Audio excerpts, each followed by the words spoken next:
What is up, everyone? Welcome back to another EVE Online video. Today we are running a Sansha War Supply Complex, that is the Sansha 6 of 10 DED site.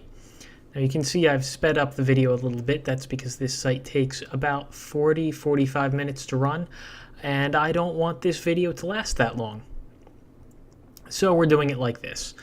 Now, the fit I'm running is, as always, a sniper dominix. So if you haven't seen my other videos, what this means is we're running a dominix. We're using the fact that it gets a bonus to drone range to our advantage. We're fit with a micro jump drive. Can instantly warp us 100 kilometers in a direction. I say instantly, there's like a 12-second warm-up on it, but that's fine. We're not too worried about that. And what this lets us do is it lets us, as you can see, warp 100k off and range tank. We're mitigating the incoming damage by virtue of being very far away from the enemies, so most of them are inaccurate. We just target the closest one, and you can see we kind of wreck them. And as long as you always target the closest enemy, you keep them away from you, you can clean up like this. First room is pretty easy, as you've seen. The fit I'm running has about 775 DPS, but you can do it with a much less blingy fit. You don't need to go all in. Any dominix with maybe 600 plus DPS can run this site. There is some controversy about that online. You'll see the number 800 floated around some of the major places that give walkthroughs. I'll go into that when we get to the last room here. But first room is pretty simple. As you can see, we've cleaned up all the enemies. There is one enemy that is sort of a mini boss. I believe it's called a Sansha Corpse Collector. You can see I've actually bookmarked its location there. And what we can do is come back and salvage that, because like all the boss enemies in this complex, it gives T2 salvage. There's also a remote chance of each of the boss enemies dropping faction modules. That's not a guarantee though, and it happens pretty uncommonly. Now, I've warped before down to this gate. The gate you want, you see there's two, is the gate to the product park. There is another gate to the supply pit. You don't want to go to that one. I don't know why it exists. I think back in the day maybe you needed to get a key from the supply pit before you could access the product park, but that's not a thing anymore. You don't need to worry about it in any fashion. You can warp right to the product park and save yourself doing one of the rooms of the site. You only need to do 4 of the rooms. I guess if you include the supply pit there's 5, but we are only going to do 4. You saw after I warped down, I waited for a little bit. That's because you want to make sure to wait for your micro jump drive to come back up before you warp. Otherwise, you'll be taking huge amounts of damage. Now, this warp in, you see there's 3 enemies immediately surrounding us. Of note is that those 3 enemies are the only ones that will aggro us on warp in. You can see they're shooting us right away, but we're going to warp 100k off of them, deal with them. Nothing else will attack us as long as we don't shoot the enemies in the rest of the site, as long as we only shoot these 3. So we can deal with them before we do anything else. The rest of the room is going to go pretty much as you saw before, and we are accelerating it so that you don't have to watch 10 minutes of me shooting battleships. Once again, there is a boss enemy. It's called True Sansha something or other. I don't remember the rest of its name. As before, it has a slightly higher bounty than normal. You can salvage it for T2 salvage, and it has a remote chance of dropping faction modules. It also will move faster than the others, so even though it's a battleship, it will very quickly close the distance between you, so you want to make sure to shoot it early on.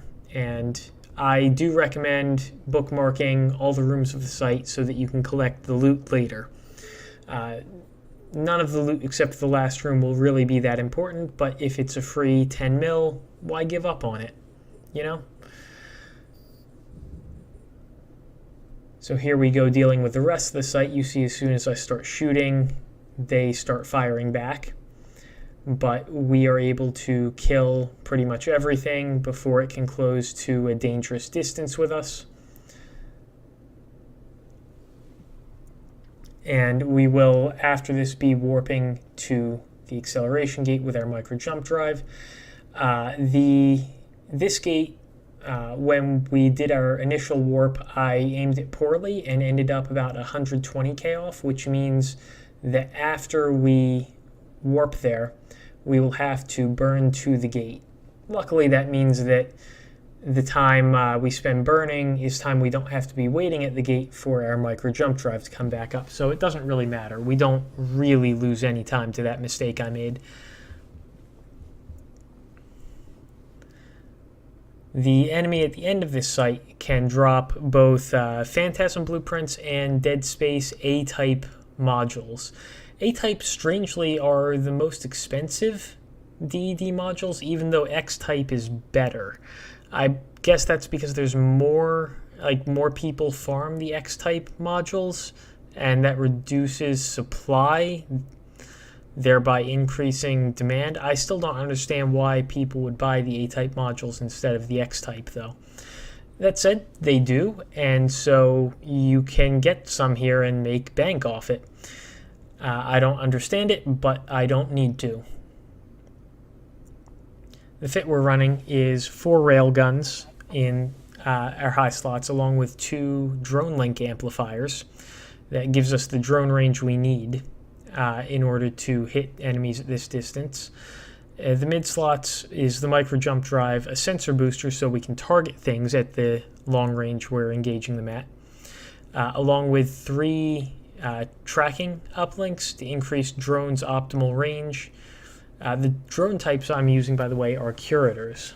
They're curator 2s. This third room, by the way, you see exactly as the previous room, there's enemies that are right on the warp in, and they are the only ones that shoot us. So we will do a repeat performance of last time. The room is essentially identical to the one before it. The DPS is higher, there's more enemies, but since we're range tanking, we don't care about the incoming DPS, and more enemies just means it takes a minute or 2 longer. Back to the fitting. We're using Curator 2s, so they get about 88 kilometers of range for their optimal. They can hit things past that, but the damage falls off a little bit, so you always want to be shooting things inside your optimal to run this as fast as possible. Also notable about the Curator 2s are that they deal EM damage. Sansha enemies are weak to EM type damage, and that is important because in a second here you'll see us going to the 4th room of the site, and that is where we find the boss. Now the boss has an extremely strong armor repairer fitted to his ship. And it is a difficult tank. You'll see online it says that you need 800 DPS approximately to break it. That 800 number assumes that you are dealing sort of Omni-typed damage. And it's not perfectly accurate since we are dealing their weakest resistance damage. For us, we only need about 600, and you can do it. Obviously, the more the better. 600 is going to take a long time and be kind of a struggle. So I advise if you can bling your ship a little bit and keep it, keep it affordable, but a little bit of bling, like say faction drone damage amplifiers, can go a long way here. Speaking of drone damage amplifiers, I have 4 of them. I do have faction fit. They're in the low slots along with the 3 modules you can see down there because they're active. My armor repairer, very important. We do still take a little bit of damage at that range. An armor EM ward, or armor EM hardener, whatever it's called, because Sansha also deal primarily EM damage, and a reactive armor hardener because it's amazing. Obviously, you can bling out the ship to your taste. Here we are in the last room. Notable difference between this and the previous room. We do have the ships that spawn around us and start shooting us, but in addition to them, there are 2 cruise missile batteries. Now, we can fire back at the ships, just as before, with no difficulties. However, if we fire at the cruise missile battery, the entire site will aggro. Now, I have elected to ignore all of that and target Overseer. I don't know how to pronounce his name. The Overseer. And you can see from this, he actually got stuck on the structure, which usually does not happen. But you can see his armor repairer is going to prevent me from doing much damage to him until he gets within my drone's optimal range, at which point I will be able to take him out.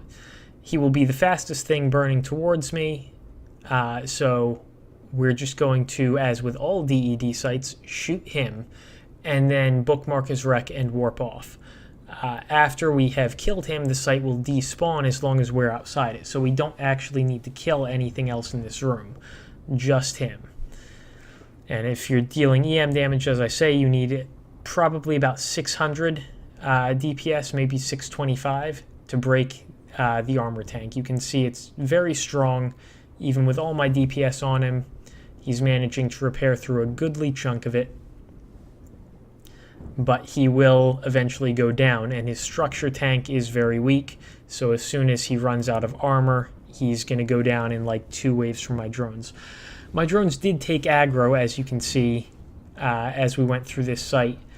I do carry a full 2 waves of Curator 2s. That way, if a drone takes aggro, I can swap it out and for one with full shields.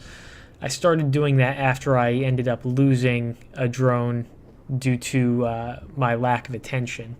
So here we go. We've killed the Overseer. We can now warp off of the site and loot it. So let's get in a ship meant to loot things. Do some movie magic. Alright, we're in a Noctis now. Much better. Now, I have all 4 of the rooms bookmarked, and I am going to travel to all 4 to loot the wrecks and drop MTUs, but I'm only really worried about what the one guy has, so we'll only show the interesting wreck, the boss we killed, the Overseer. Now you see the whole site's despawned around him, and let's take a look at our hard-won winnings. So we loot the wreck, we see we have about 320 million, 340 million ISK of goods. We have the Overseer personal effects, worth about 50 mil. We have random loot. We have a 4 mil faction module. And then we have an A-type medium armor repairer, which is by far worth the most from this. It totals around 320 mil from loot. Add that to about 20 mil in bounties, and I know because I recorded this ahead of time when I looted the site, I got about another 20 mil from loot and another 10 mil or so from salvage. Sorry, I have that backwards. 10 mil from loot and 20 mil from salvage. We got about 350 mil from the site in full. Maybe just a little bit over that. Anyway, thanks for watching, everyone. I hope that you learned something in this video, and I will see you all next time.